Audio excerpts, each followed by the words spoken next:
Hi, this is Scott Kilos here, 6 Delta Alpha Yankee, and for today's video we're going to be taking a look at the new Baofeng UV-17R. The UV-17R from Baofeng, as I mentioned, brand new. I have been wanting to do this review for a couple of weeks now, and I alluded to it when I was doing my review on the TalkBot A36, where I was talking about the display and said that I had something much better on the way. That was heads, shoulders, and leaps and bounds ahead of the A36, and Baofeng did not disappoint me. So let me get into the basic specifications on this radio, and to begin with, let me mention that this is a UV-17R, not a UV-17 Pro. The UV-17 Pro has a number of additional features, although they are virtually or visually identical.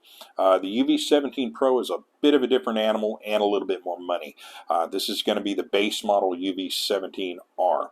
So what the UV-17R is a dual band analog HT that is set up to transmit and receive in the VHF UHF bands, so 2 meter, 70 centimeter. It is locked into the amateur radio bands in terms of transmitting. More on that later. But in a big departure from what you normally see with your Baofengs, because the thing I'm usually saying right after that is 128 channel memory capacity. In this case, I'm not going to do that, even though I just did. This is 999 memory channels. So right away, I'm perking up when I hear that. That's a big departure from the normal scheme. But there's a lot of big departures, because while this is a Baofeng, it is different in almost every single way than a typical Baofeng. It is a new thing. Now, the last thing that's going to absolutely blow your mind is the retail cost on this thing. And there will be a link in the description where to buy this exact radio on Amazon for $24.99. And that just absolutely blows my mind, because when you look at this radio and you handle it, this does not feel like the other $25 Baofeng. The UV-5R, while it is a legendary radio in terms of probably being the #1 gateway drug that has gotten people into radios, the UV-5R is and always has kind of been ugly. It feels cheap.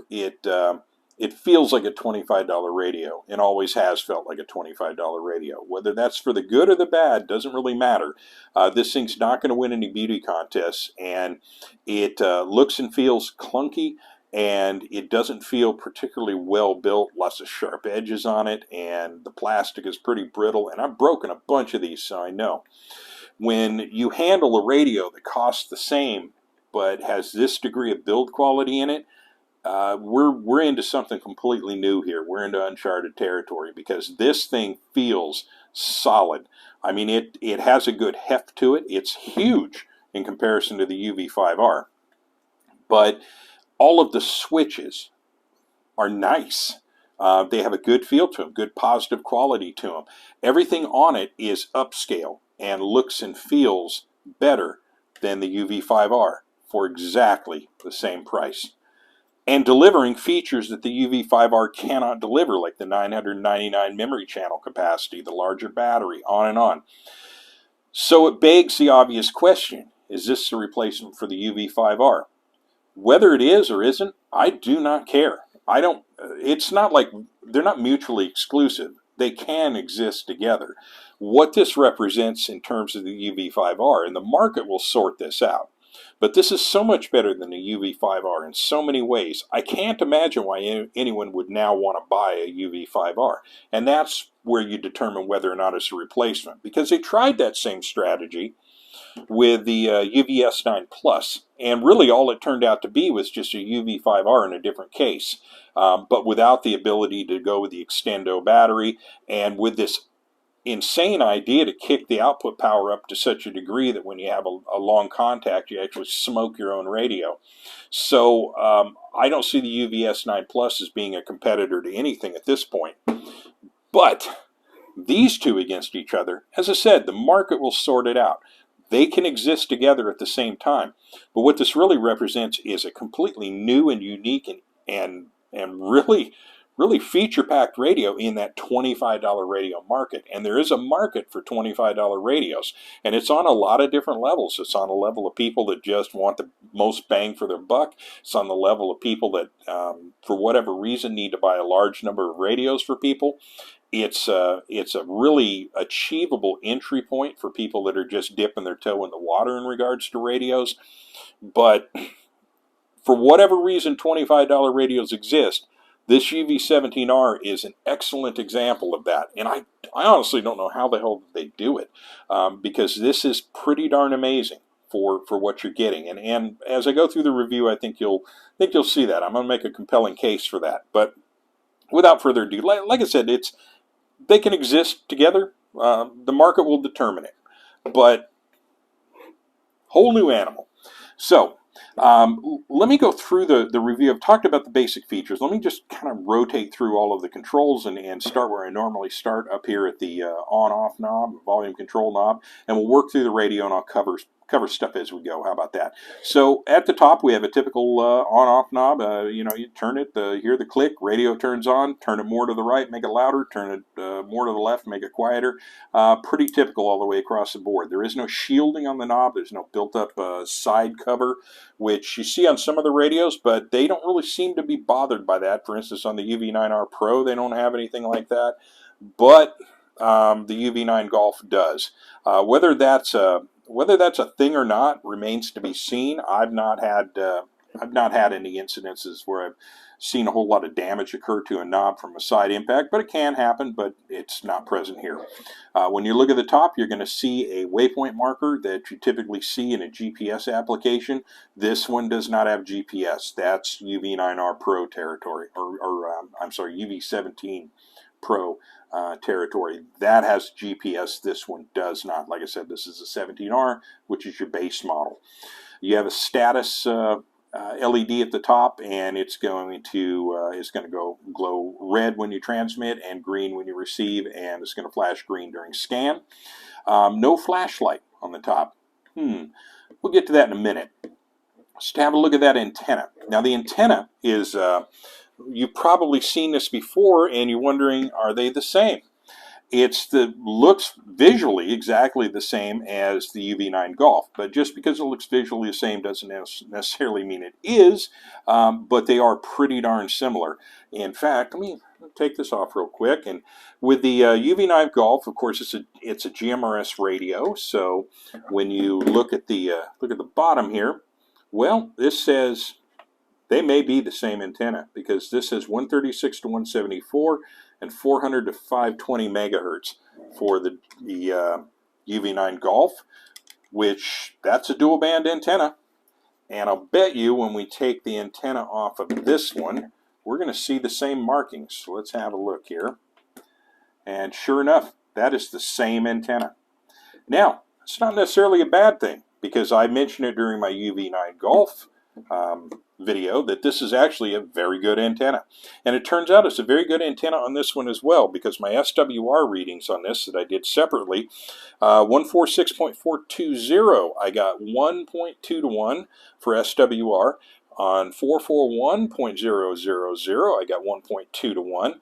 And I got 1.3 on 446.500. So not a half bad antenna.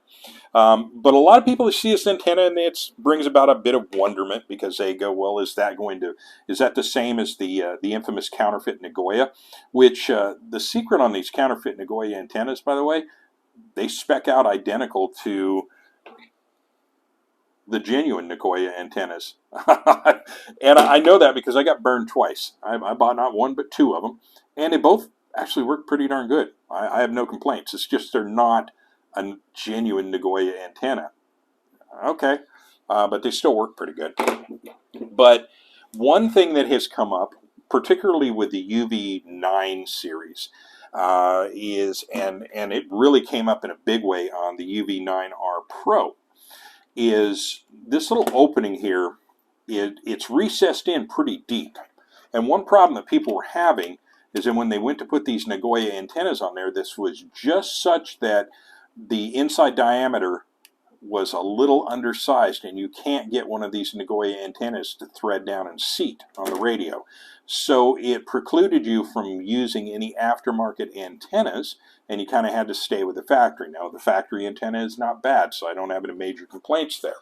But it's all, you like to have options, you like to be able to upgrade. Well, the good news is, and this is the first example of a lot of times I'm going to say the word engineering when I'm talking about this radio, but somebody is paying attention. Because when they engineered the opening for this, they made it such that a genuine Nagoya NA701 threads in just nicely. And that's my kind of my favorite upgrade antenna for a Baofeng type radio, is to go with this NA701. Or the, if I'm feeling frisky, I'll go with the 771 whip if I want to really draw in some long range distance signals. In either case, both of them fit, and the factory antenna is pretty acceptable as is. So there's no overriding concern or need to immediately upgrade your antenna and spend another 23 bucks or whatever, how much they cost. So good to go on the antenna, no problems there. So moving to the side of the radio, and we've got these nice switches here. Another big thing I'm going to bring up, engineering. One of my major complaints with all Baofengs has been the quality of the switch work. The PTTs always feel kind of clunky, and they have dead spots, and the buttons are just sort of so-so. The buttons on this one, phenomenal. The PTT, excellent. There's not a dead spot on it anywhere, and it feels solid. It's got a good reassuring click that you feel when you press. The switch work is definitely upgraded by a good amount, so no complaints there. Now we have our PTT and we have two side keys. The side keys on this radio are not programmable, so you're going to live with the features that are related to the side keys. And in fact, the upper side key has a flashlight embossed into it. No flashlight at the top of the radio. I thought all Baofengs came with flashlights at the top of the radio. Every one I've ever seen came with a flashlight at the top of the radio. Even the little UV-5R with its teeny tiny exposed LED looking kind of proud there, but wow, never understood that. But no flashlight. Well, there's a flashlight there. I'm being clever here. Flashlight's at the bottom. Not one, but two.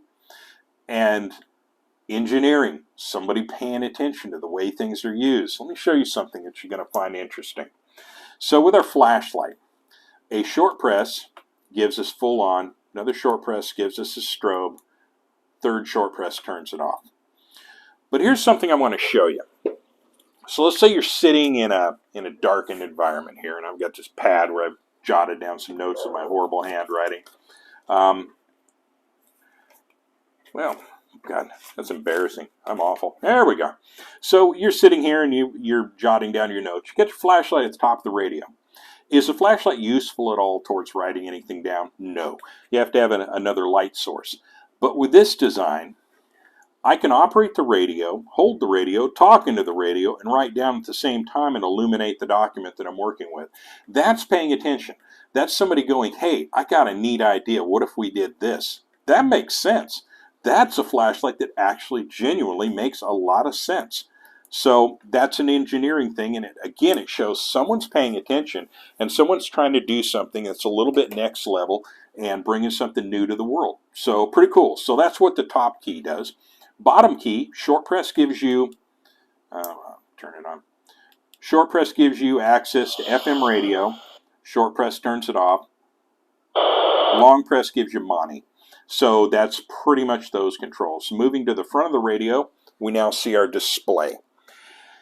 We have a dark theme color display, which is pretty neat. It's definitely a huge step up from the dot matrix display that you're used to seeing with your typical Baofengs. So I like that. The display itself, now the lettering isn't really necessarily all that impressive, but here's the sad thing, and this is going to be a detraction, but it is what it is. I got to call out something if it is a bit of a stinker. While I like the display, boy, I really like that display better. And when you switch to VFO, you get these larger characters that are much easier to see.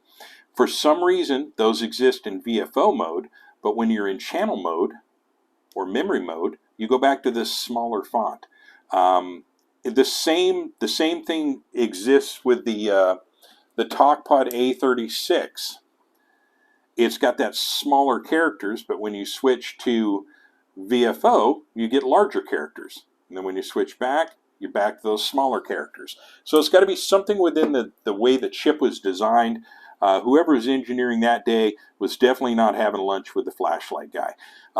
So I'd love to see an improvement on that, but it works, so I guess I can't complain too much.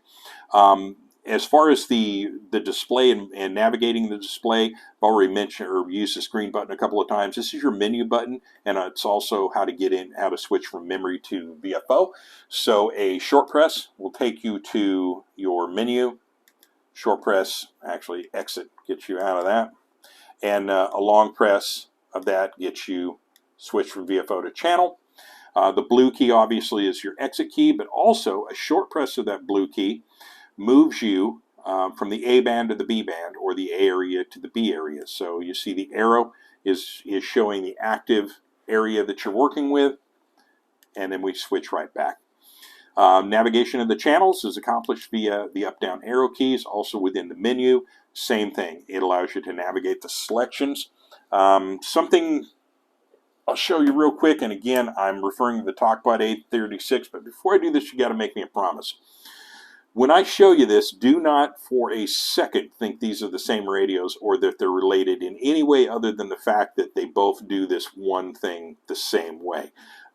We're talking two different animals, but when you press that menu key and you press that menu key, notice they both come up in the bottom area. They both have their little flashy areas, but the layout is a little different. 0 gives me squelch on this one. 0 on this one gives me my Roger beep selection.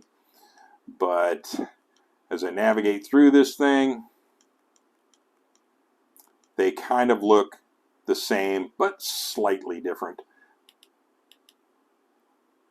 So, yeah, what this points to, and the reason these two displays look so similar and the menus look kind of similar, I want you to think in terms of other industries, like things like web design. I'm familiar with a lot of web design, and I deal with guys, and I can go from like one website to another, and I can see which shopping cart service is involved, or which web provider is involved, or which designer is involved, because they all kind of use the same framework packages. Now, you as the customer can select how much you want to pack into that in terms of features. And those, of course, cost money. The same thing, it appears, was done here. Whoever's manufacturing, and all of these radios are produced, like all manufacturing, is contracted subcomponents. You contract your subcomponent out to company A or company B. It looks like the two radios have contracted to the same company with the same display. And you will see the same display pop up in other radios moving forward. You're probably going to see Retevis and TYT have displays that are somewhat similar. Doesn't mean they're the same radio. It just means that particular component came from the same contractor, and when you deal with that contractor, you can select how many features you want to plug into that. I'll move on beyond that, but suffice it to say, I prefer that menu anyway, because unlike the UV-5R, you still have your active channel band that's showing, and when you switch to menu, it doesn't take you completely out of the equation. Although everything looks a little bigger here, I actually find the navigation on the UV-17R, as far as the menu goes, to be superior in a lot of ways. So let's move on beyond that. Let's go ahead and exit out. Front panel keys, because you're dealing with a larger case size, everything can be bigger. Thus, you get a bigger display, you get bigger buttons, and I can use my entire thumb to press that, versus with other radios, such as the UV-5R, I have to use the tip of my thumb. I have to use this little corner right there to press those buttons. With this, I can just use the tip of my finger, which is a refreshing change. So it's larger, you got more real estate to deal with, so it makes things a little easier to work with. A couple of the other things I'll point out, just we're not really going to do a deep dive on any of this, but your scan, a lot of people want to know what the scan rate is on these. It's going to be your pound key, and your long press the pound key, and away we go. And it's your typical Baofeng scan. It's not necessarily like, sundial speed or hourglass speed, but okay, it's getting there. Not as fast as other radios, but it is scanning. I'll give it that. So we can get out of that by, just press the scan button again, or press PTT. So let's move on beyond this and go to the side cover. Side cover, we have our usual speaker mic location, and no disappointment there, typical Baofeng type K-plug connection. I don't necessarily like these fold down covers. I prefer, actually, ones such as on the UV-5R, where they pivot to the back. I find it easier to get the radio in and out of a pouch when you're when you have the one that folds back versus this one, because you've got to constantly be holding this down going in and out of the pouch. But it is what it is. So K-plug connection, of course it will use all typical Baofeng K-plug compatible speaker mics, but programming cable, if you have a Baofeng UV-5R programming cable, or one that you use for pretty much any Baofeng with a K-plug connection, it will work with this radio, no problem. In fact, I programmed it with a Baofeng programming cable. Now, the CPS that's available for it is okay. It's an average CPS. It's nothing any particularly special. It's not chirp, and everybody's kind of spoiled by chirp. This is not supported by chirp yet, but the likelihood of this eventually being supported by chirp, I think, is very high. So if you're one of those people that's on the groups going, well, I'm not going to buy that radio because it's not supported by chirp, and I have read this just today, as a matter of fact. Been doing a little bit of snooping around the typical Baofeng or typical Facebook user groups relating to Baofeng to get more information about the radio. And I've heard things like that. Well, it's not supported by chirp, so I'm not going to buy it. Okay, missing out on a pretty good radio there, buddy. And it's only going to take you about 45 minutes to an hour longer to program your radio. And so it sounds like complaining about, well, that particular type of person generally, they'd complain, I got to hold that. I don't want to start another war. So chirp will eventually support this. I have every reason to believe that. So let's move to the back of the radio. Belt clip. Here we get something interesting. Baofeng UV-5R belt clip is just horrible. I could, for demonstration purposes, press up just a little bit more and snap this thing off completely. Not that big a deal, but I need this belt clip intact for other radio or for other reviews. So, but yeah, you press a little bit like that, ping, it's going to fly right off. Has a pin that's not staked in that walks out, and then it self disassembles on you. Never been a good belt clip, never will be a good belt clip. This one, not half bad.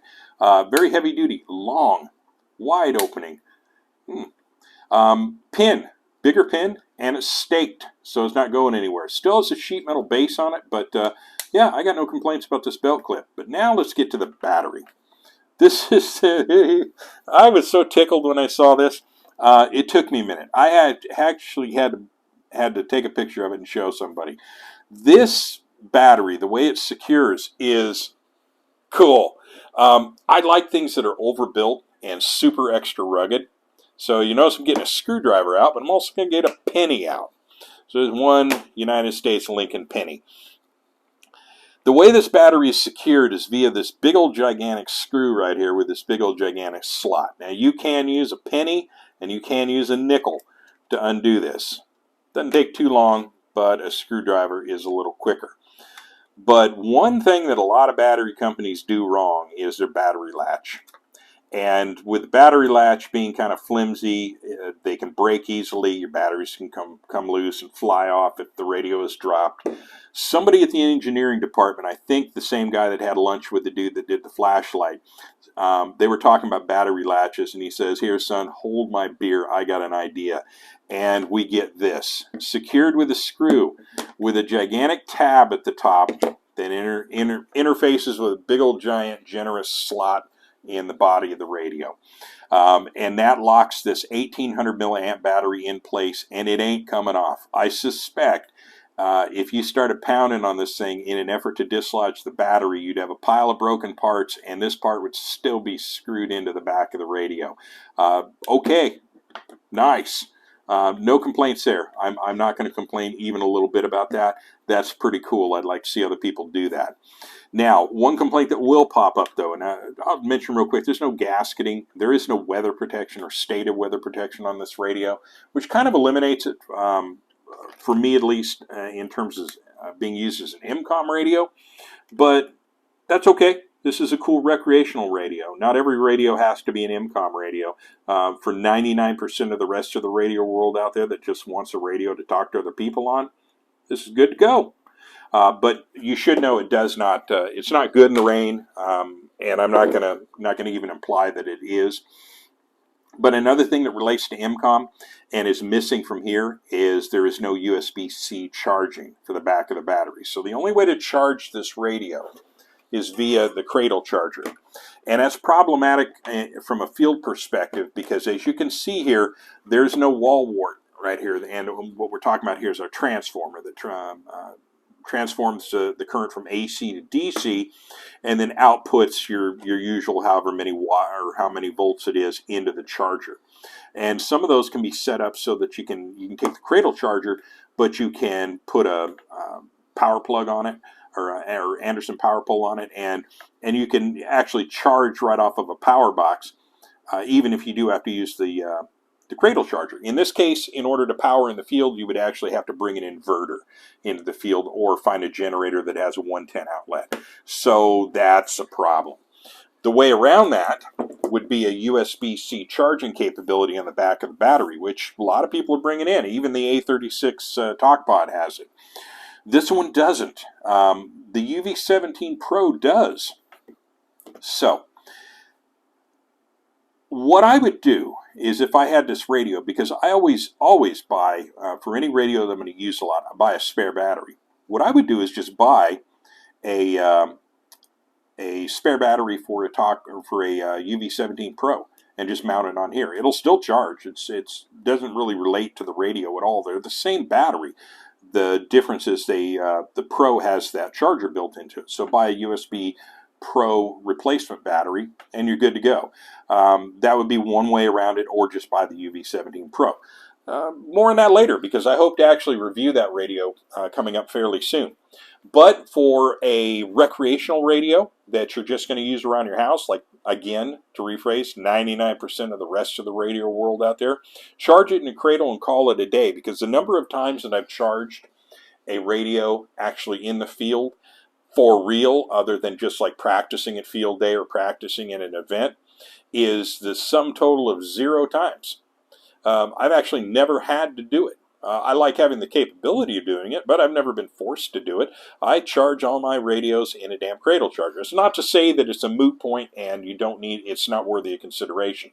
All of my MCOM radios have field charge capability. But what I'm saying is the practical reality of it isn't necessarily the deal you think it is. But we can argue on that later.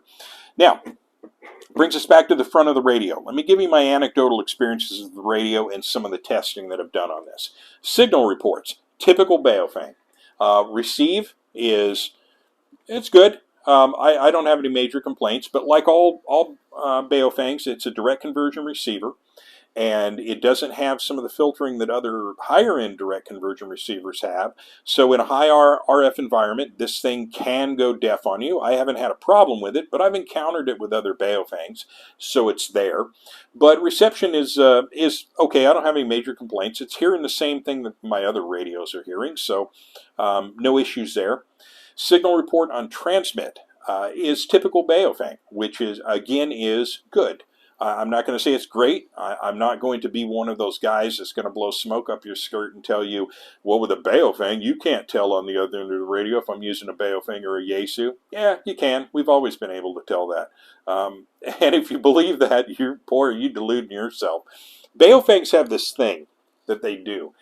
I heard a term the other day on the radio, so I'm not going to credit it to myself. I'm going to credit it, I think it was a guy named Travis from Layton that I heard, but the term he uses, he said, yeah, dude, you got the Baofeng Ocean going on, but you're perfectly readable.